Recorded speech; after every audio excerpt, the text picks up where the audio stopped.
السلام عليكم ورحمة الله وبركاته. ازيكم يا شباب، عاملين ايه؟ يا رب تكونوا بخير. يلا نكمل شغل.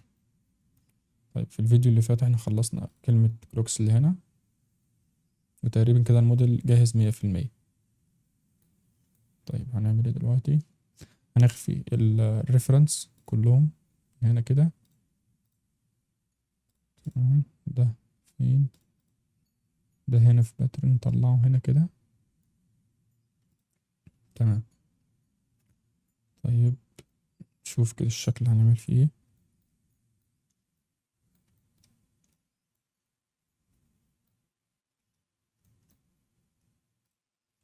كويس. تمام، هنعمل سيلكت للموديل كله. احنا في الواير فريم هنعمل سيلكت للشكل كله عشان يحدد لنا الاجزاء الصغيره كلها. نروح سوليد تاني، كليك يمين ونروح على سيت اوريجين، خليها تو جيومتري. تمام، نتاكد ان مفيش اي تغيير، اي حاجه اتحركت من مكانها. تمام. طيب دلوقتي انا لما عملت سيلكت لكل حاجه وكليك يمين سيت اوريجين تو جيومتري، خليت كل عنصر من العناصر دي السنتر بوينت بتاعته في نص الكتله بتاعته بالظبط. يعني لو مسكت كل جزء من ده كده حركته، هتلاقي السنتر بوينت بتاعته في النص. تمام. هنمسك الشكل كله ونحدد مثلا، او هنضيف نرجع بس الكاروسيل في نص السبيس بتاعتنا هنا. شيفت اس، كاروسيل تو وورلد اوريجين. تمام.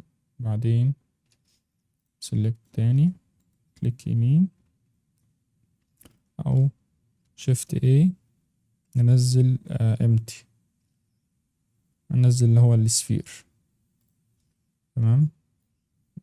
هتلاقي هنا الاعدادات بتاعته ظهرت. من هنا هنقدر نكبر اليوسفير ده او الدايرة دي كده لحد لما تغطي الكروكس كله مثلا كده. وبعدين نظهر الواير فريم تاني ونحدد كله، وبعدين شيفت ونضغط على اليوسفير ضغطة وكمان ضغطة. تمام. بعدين كنترول بي، كيب ترانسفورم. تمام، عشان لما نمسك اليوسفير ده نتحرك بيه يتحرك لنا بالشكل كله. تمام، ده اللي احنا عاوزينه. طيب هنعمل ايه دلوقتي؟ هنمسك اليوسفير ده وهنعمل شيفت دي. لا، نمسك الشكل كله كده. لما تعمل سيلكت، اعمل سيلكت في الواير فريم، شيفت دي، وبعدين اكس عشان يمشي على الاكس كده عشان نعمل الفردة التانية.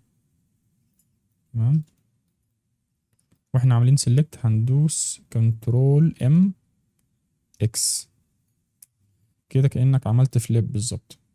تيجي تبص من فوق كده هتلاقي الشكل بتاعك فردة يمين وفردة شمال.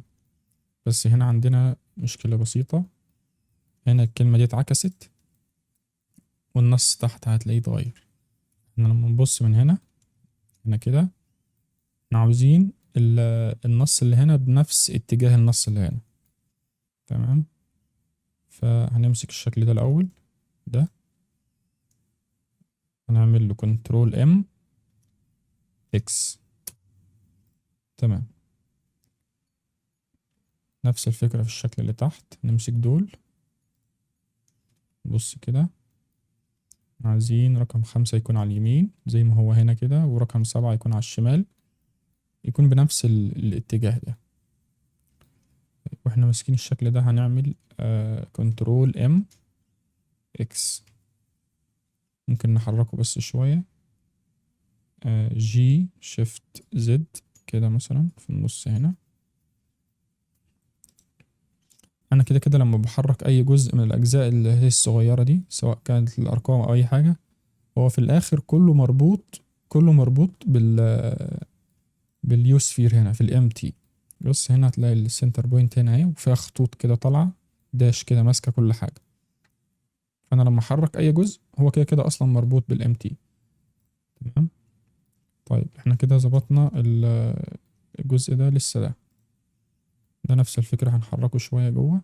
جي شيفت زد هنا مثلا، وعاوزين نعكسه. دلوقتي احنا لو عكسنا شيفت كنترول ام اكس، تلاقي ال تي ام راحت الناحية التانية. احنا مش عاوزين كده، احنا عاوزين نعكس ال W وال M لوحدهم وال TM لوحدها.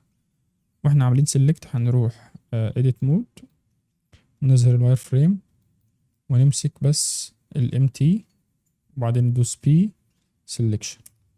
كده انا فصلتها. لما تيجي تطلع بره الايديت مود تمسك ده، هتلاقي ده لوحده وده لوحده. فانت تمسك ده كده وكنترول ام اكس جي شيفت زد، حركهم كده مثلا. وهنا نفس الفكرة، كنترول ام اكس جي شيفت زد هنا كده. تمام، عشان يبقى